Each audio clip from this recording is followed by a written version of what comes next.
8:59 अनुशासन। रोहित अनिका को बिना पलक झपकाए देखे जा रहा था। अनिका के आगे की बात सुनने के लिए रोहित बहुत क्यूरियस था। मीटिंग के लिए आज रोहित ने खास एक फॉर्मल सूट पहना था, चमकते हुए शूज, हाथों में महंगी घड़ी और हैंडमेड कस्टमाइज्ड ब्लेजर में रोहित काफी स्मार्ट लग रहा था। मगर बिजनेस की दुनिया में रोहित को एक श्रूड और स्ट्रिक्ट बिजनेसमैन माना जाता था। रोहित ना तो ज्यादा एक्साइट और ना ही इमोशनल होता है। रोहित हर सिचुएशन में बहुत ही मैच्योर और शांत बिहेव करने वाला लड़का था। मगर आज वो अपनी पर्सनैलिटी से बिल्कुल अपोजिट बिहेव कर रहा था। रोहित कभी अनिका को देखता, कभी यहाँ वहाँ देखता। 2-3 बार तो उसने अपने बाल पर हाथ भी घुमा दिया था। किसी ने रोहित को इस तरह नर्वस होते हुए कभी नहीं देखा था। अगर आर्यन इस वक्त यहाँ खड़ा होता तो वह इस बात पर यकीन नहीं कर सकता था कि उसके पापा एक साथ इतनी सारी बॉडी मूवमेंट्स कर रहे थे। सामने खड़ी अनिका अब भी ये सोच रही थी कि वह रोहित से किस तरह आर्यन की बात करें। रोहित ने अपने मन में सोचकर रखा था कि अनिका उसे जो कुछ भी मांगेगी वह बस उसका जवाब हाँ में देगा। न सिर्फ रोहित अनिका के लिए कुछ करना चाहता था, बल्कि रोहित को कहीं ना कहीं अब अनिका अच्छी लगने लगी थी। हिम्मत करके अनिका ने अपनी आंखें बंद करके खोली और रोहित से कहा, आई वॉन्ट यू। अनिका के मुंह से यह शब्द सुनते ही रोहित को एक पल के लिए ऐसा लगा जैसे उसके आसपास की सारी दुनिया घूमने लगी थी और वो एक जगह पर खड़ा था। रोहित के हमेशा इमोशनलेस लगने वाले चेहरे पर बिना रोहित को पता चले स्माइल आने लगी थी। तभी अचानक अनिका की आगे की बात सुनकर रोहित दंग रह गया। चिराग की इस बात पर रोहित ने एक एंग्री लुक दी और चिराग ने अपने दोनों हाथ हवा में उठाते हुए रोहित से सॉरी कहा। फिर चिराग रोहित और अनिका को अकेला छोड़कर उनसे थोड़ा दूर जाकर खड़ा हो गया। चिराग मेहता दूर खड़ा रोहित और अनिका को देखकर मुस्कुराने लगा। तभी उसके फोन पर एक नोटिफिकेशन आया। चिराग मेहता ने नोटिफिकेशन खोलकर देखा। वह फोन पर आई एक तस्वीर देखकर दंग रह गया। थोड़ी देर पहले चिराग मेहता ने अनिका की बेटी की इंक्वायरी करने अपने आदमियों से कहा था। चिराग ने अपने लोगों से रिया की तस्वीर मंगवाई थी, पर अनिका की बेटी की तस्वीर अपने मोबाइल में देख चिराग एक पल के लिए सांस लेना ही भूल गया। चिराग मेहता फोटो देखकर धीमी आवाज में बोला, आर्यन।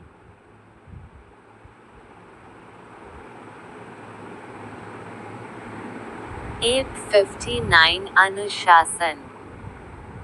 रोहित अनिका को बिना पलक झपकाए देखे जा रहा था। अनिका के आगे की बात सुनने के लिए रोहित बहुत क्यूरियस था। मीटिंग के लिए आज रोहित ने खास एक फॉर्मल सूट पहना था, चमकते हुए शूज, हाथों में महंगी घड़ी और हैंडमेड कस्टमाइज्ड ब्लेजर में रोहित काफी स्मार्ट लग रहा था। मगर बिजनेस की दुनिया में रोहित को एक श्रूड और स्ट्रिक्ट बिजनेसमैन माना जाता था। रोहित ना तो ज्यादा एक्साइट और ना ही इमोशनल होता है। रोहित हर सिचुएशन में बहुत ही मैच्योर और शांत बिहेव करने वाला लड़का था। मगर आज वो अपनी पर्सनैलिटी से बिल्कुल अपोजिट बिहेव कर रहा था। रोहित कभी अनिका को देखता, कभी यहाँ वहाँ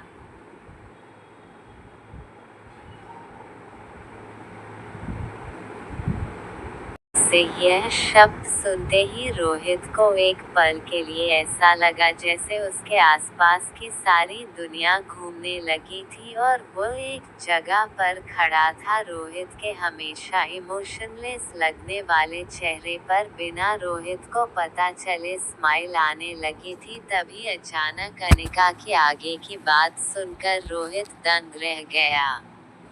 अनिका ने अपनी लाइन पूरी करते हुए कहा, आई वॉन्ट योर सन। अब रोहित के चेहरे से स्माइल गायब हो गई और उसके चेहरे पर कंफ्यूजिंग रिएक्शन आ गए। रोहित ने अटकते हुए अनिका से अपनी बात दोहराने के लिए कहा। रोहित ने अनिका से पूछा, मिस अनिका क्या कहा अभी आपने? मैंने ठीक से सुना नहीं। रोहित का इस तरह का रिएक्शन देखकर अनिका को भी अपनी बात आगे बढ़ाने में डर लगने लगा था। अनिका ने अपनी बात घुमाते हुए रोहित से कहा, कुछ नहीं मिस्टर मारवा, मैं तो बस मजाक कर रही थी।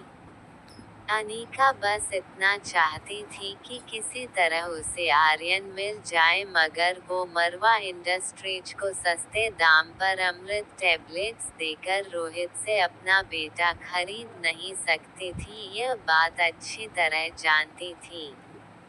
रोहित को अनिका का ये मजाक बिल्कुल समझ नहीं आया था, मगर उसने सोचा अक्सर खूबसूरत लड़कियों की सेंस ऑफ ह्यूमर थोड़ी कम ही होती है, इसलिए शायद अनिका को ऐसी बात मजाक लग रही थी।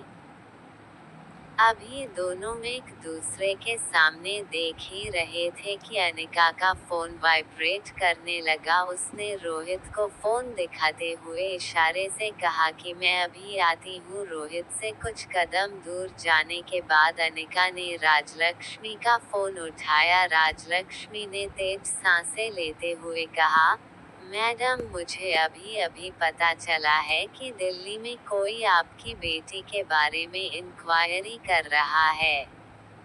अनिका को राजलक्ष्मी की बातों पर एक सेकंड के लिए विश्वास नहीं आया। भला कोई 6 साल की बच्ची के बारे में इंफॉर्मेशन क्यों निकलवाना चाहेगा?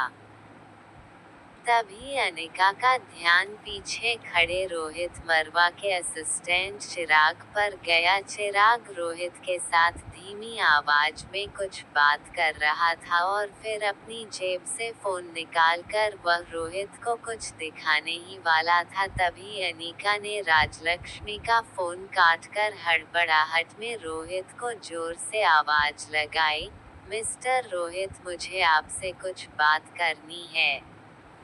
अनिका की आवाज कान पर पड़ते ही चिराग को एक झटका महसूस हुआ और उसके हाथ से उसका फोन गिर गया। अनिका को तेज सांसें लेते हुए देखकर रोहित ने उससे पूछा, miss Anika, is everything alright? क्या हुआ आपको?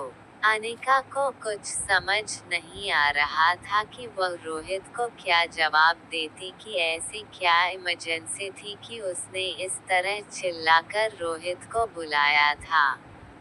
अनिका रोहित के पास गई और अपने चेहरे पर एक फेक स्माइल लाते हुए रोहित से कहने लगी, थैंक यू मिस्टर रोहित, आपने मुश्किल घड़ी में मल्होत्रा फार्मेसी का साथ देने का फैसला किया, इसके लिए I am thankful to you.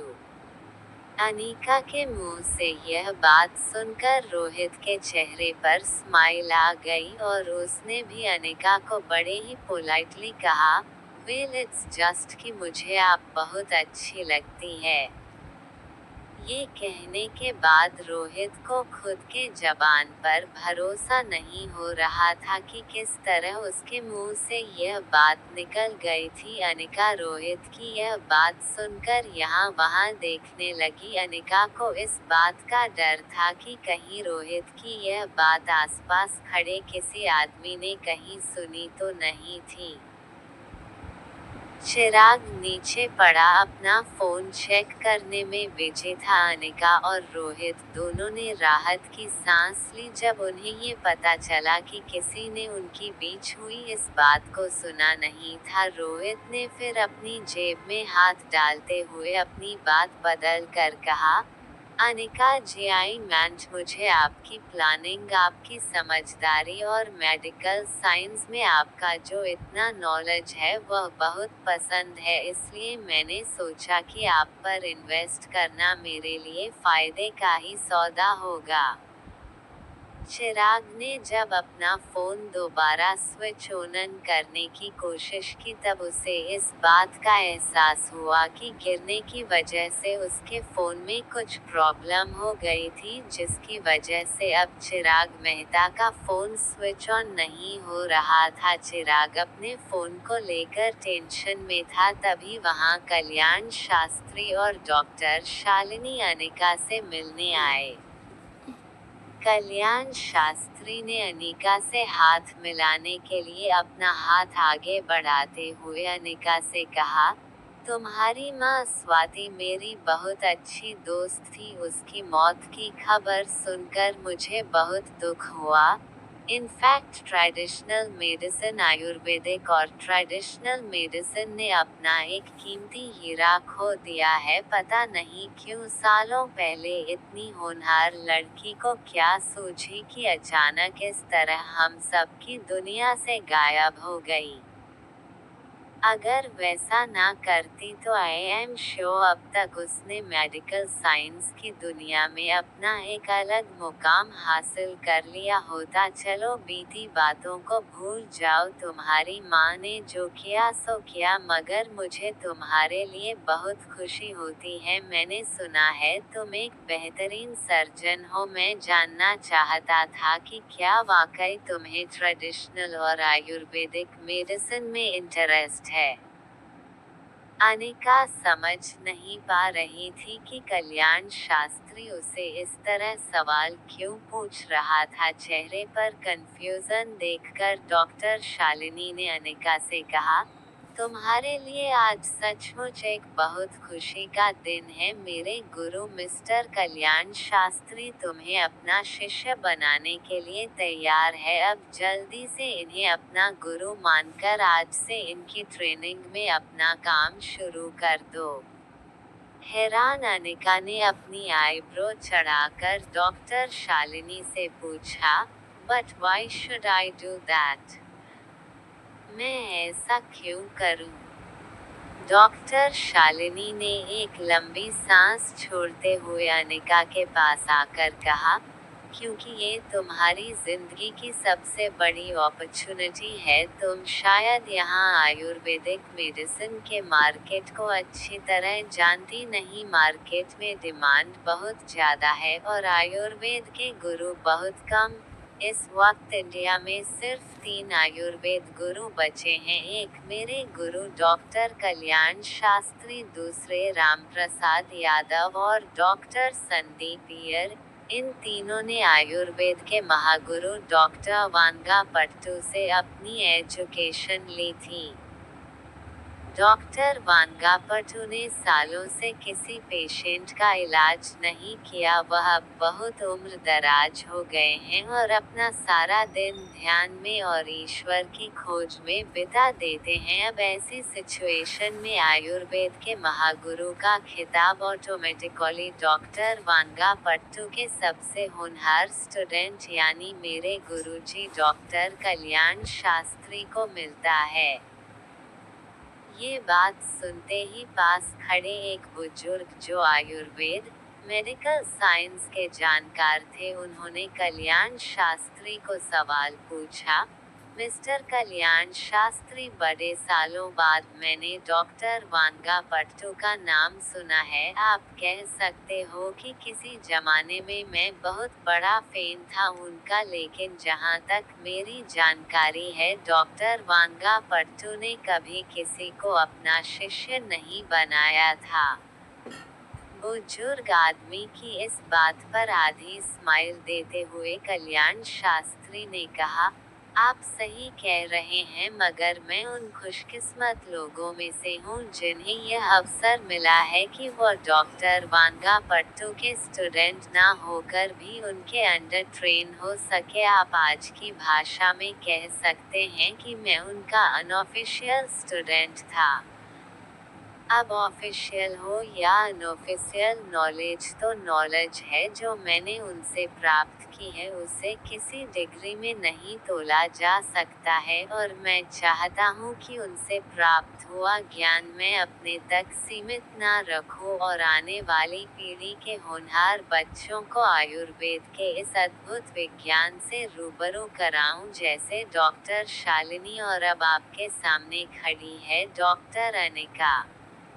उस बूढ़े बुजुर्ग ने डॉक्टर कल्याण शास्त्री की बातें सुनने के बाद अपनी यादाश्त पर जोर डालते हुए कहा, जहाँ तक मुझे पता है डॉक्टर वांगा पट्टू ने कुछ साल पहले एक स्टूडेंट लिया जरूर था, मगर मैं यह नहीं जानता कि अब वह स्टूडेंट कहाँ है।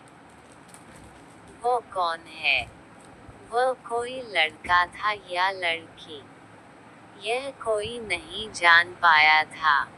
बूढ़े बुजुर्ग की बातों को अनसुना करके डॉक्टर शालिनी ने मुस्कुराते हुए अनिका से कहा, अनिका कांग्रेचुलेशन, अब आज से तुम डॉक्टर कल्याण शास्त्री को अपना गुरु मान लो और कल उनकी ऑफिस में जाकर अपनी ट्रेनिंग शुरू कर देना। डॉक्टर शालिनी के कॉन्फिडेंस को देखकर अनिका हैरान हो गई थी। उसे यह नहीं समझ में आ रहा था कि आखिर डॉक्टर शालिनी इस बात को लेकर इतनी कॉन्फिडेंट क्यों थी कि मैं डॉक्टर कल्याण शास्त्री की दी हुई ऑफर मान लूंगी। अनिका ने डॉक्टर शालिनी की बात का जवाब देते हुए कहा, thank you for your offer, but मेरे पास ना तो आपको देने के लिए टाइम है और ना ही आपसे सीखने में मुझे कोई दिलचस्पी है। Thank you very much. Anika का ये जवाब सुनकर डॉक्टर शालिनी और कल्याण शास्त्री दोनों ने इसे अपनी जिंदगी की सबसे बड़ी इंसल्ट माना था। कल्याण शास्त्री चाहता था कि किसी तरह अगर वह अनिका को अपनी स्टूडेंट बना लेता है तो कभी ना कभी वह अनिका से अमृत टैबलेट बनाने का फॉर्मूला हासिल कर लेता, क्योंकि वह जानता था एक बार अगर मल्होत्रा फार्मेसी ने अमृत टैबलेट को मार्केट में उतार दिया तो वह दिन दूर नहीं होगा जब मल्होत्रा फार्मेसी का मार्केट शेयर इतना बढ़ जाएगा कि कल्याण शास्त्री की शास्त्री फार्मेसी कुछ ही दिनों में मार्केट से आउट हो जाएगी। अपनी कंपनी और अपनी इज्जत बचाने के लिए कल्याण शास्त्री किसी भी कीमत पर अमृत टैबलेट बनाने का फॉर्मूला हासिल करना चाहता था। कल्याण शास्त्री अनिका को मनाने के लिए बहुत डेस्परेट था। इससे पहले कि वह अनिका के सामने हाथ जोड़कर भीख मांगने लगे, डॉक्टर शालिनी कल्याण शास्त्री का हाथ पकड़कर वहां से ले जाने लगी। कुछ कदम चलने के बाद डॉक्टर शालिनी ने मुड़कर अनिका से कहा, डॉक्टर, तुम्हें पता नहीं है कि आज तुमने अपनी जिंदगी का सबसे बेहतरीन मौका अपने हाथों से खो दिया है। गुरुजी का स्टूडेंट बनने का मतलब क्या है, ये तुम्हें बहुत जल्द पता चल जाएगा, मगर तब शायद यह ऑफर दोबारा चलकर तुम्हारे पास ना आए। All the best for your bright future. ये कहकर डॉक्टर शालिनी कल्याण शास्त्री को लेकर वहां से चली गई। अभी अनिका डॉक्टर शालिनी की बात को समझने की कोशिश कर रही थी, तभी पीछे से आकाश गुलेरिया दौड़ता हुआ कॉन्फ्रेंस हॉल में आया। आकाश गुलेरिया दौड़कर कल्याण शास्त्री के पास आया। तेज सांसें लेते हुए आकाश ने कल्याण शास्त्री का हाथ पकड़कर कहा, मिस्टर शास्त्री, आपको अभी मेरे साथ चलना होगा। It's an emergency. मेरे चाचा करण गुलेरिया बहुत सीरियस है। उनकी सांसें किसी भी वक्त बंद हो सकती है। आपको इसी वक्त मेरे साथ चलना होगा। कल्याण शास्त्री के लिए ये एक बहुत बड़ा मौका था। अगर वो करण गुलेरिया की जान बचाने में कामयाब हो जाता है तो वो गुलेरिया खानदान पर एक बहुत बड़ा एहसान कर देगा और गुलेरिया परिवार से वो इसके बदले शास्त्री फार्मेसी को ऐसी डील दिलवा सकता था कि वो मल्होत्रा फार्मेसी की अमूर्त टैबलेट्स से मिलने वाली चुनौती का सामना कर सकते थे। मगर कल्याण शास्त्री ये बात भी अच्छी तरह जानते थे कि बिना अमृत टैबलेट्स की मदद लिए करण गुलेरिया का इलाज करना बहुत मुश्किल था।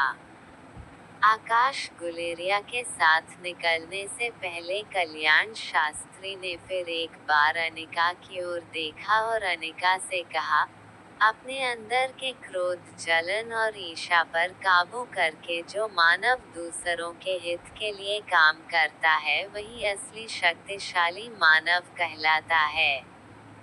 अपनी ताकत के बल पर किसी को अपने वश में कर लेना बहुत आसान होता है, मुश्किल होता है तो अपनी ताकत का अहंकार छोड़कर किसी की शरण में आना। करण गुलेरिया को बचाने के लिए कल्याण शास्त्री, डॉक्टर शालिनी और शास्त्री फार्मेसी के कुछ चुनिंदा लोग जो कॉन्फ्रेंस में मौजूद थे वह आकाश गुलेरिया के साथ कॉन्फ्रेंस हॉल से बाहर निकल गए। देखते ही देखते करण गुलेरिया के सीरियस होने की खबर पूरे हॉल में फैल गई। सबकी जुबान पर सिर्फ यही बात चल रही थी कि अगर करण गुलेरिया को कोई चीज बचा सकती थी तो वह थी अमृत टैबलेट्स।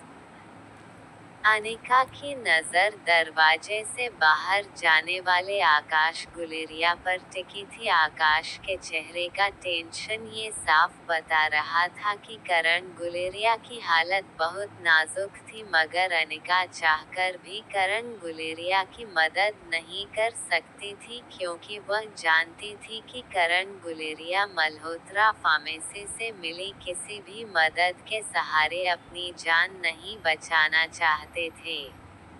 किशन मामा, अंजलि मामी और शीला मासी अनिका के पास गए। अंजलि मामी ने अनिका से कहा, अनिका बेटा, I think we should do something. क्या हम करण गुलेरिया को किसी तरह से बचा नहीं सकते? अनिका कुछ देर अंजलि मामी को बस देखती रही। अनिका मन ही मन सोच रही थी, आज इतनी मेहनत और मुश्किलों के बाद मल्होत्रा फार्मेसी बहुत जल्द मार्केट में फिर से अपना पहले वाला स्थान हासिल करने वाली थी। कॉन्फ्रेंस हॉल में आज जो कुछ भी हुआ था वह मल्होत्रा खानदान के लिए और मल्होत्रा फार्मेसी के लिए बहुत अच्छा था। वहां अमृत टैबलेट का प्रोडक्शन भी श्वेता की देखरेख में जोर शोर से शुरू हो चुका था। बहुत जल्द मार्केट में अमृत टैबलेट्स तहलका मचाने वाली थी। करण गुलेरिया को बचाने का सीधा मतलब ये था कि अनिका को कल्याण शास्त्री की शरण लेनी होगी और करण गुलेरिया का इलाज अमृत टैबलेट से करना होगा, और आज नहीं तो कल कल्याण शास्त्री अमृत टैबलेट बनाने का फॉर्मूला हासिल कर ही लेता। थोड़ी देर सोचने के बाद अनिका ने नजरें झुकाते हुए अंजलि मामी से कहा, अंजलि मामी, इसमें हम क्या कर सकते हैं? हर इंसान अपनी किस्मत लेकर आता है। करण गुलेरिया की किस्मत में अगर जिंदगी लिखी है तो उन्हें कोई नहीं मार सकता, और अगर मौत लिखी है तो उन्हें कोई नहीं बचा सकता। चिराग की इस बात पर रोहित ने एक एंग्री लुक दी और चिराग ने अपने दोनों हाथ हवा में उठाते हुए रोहित से सॉरी कहा। फिर चिराग रोहित और अनिका को अकेला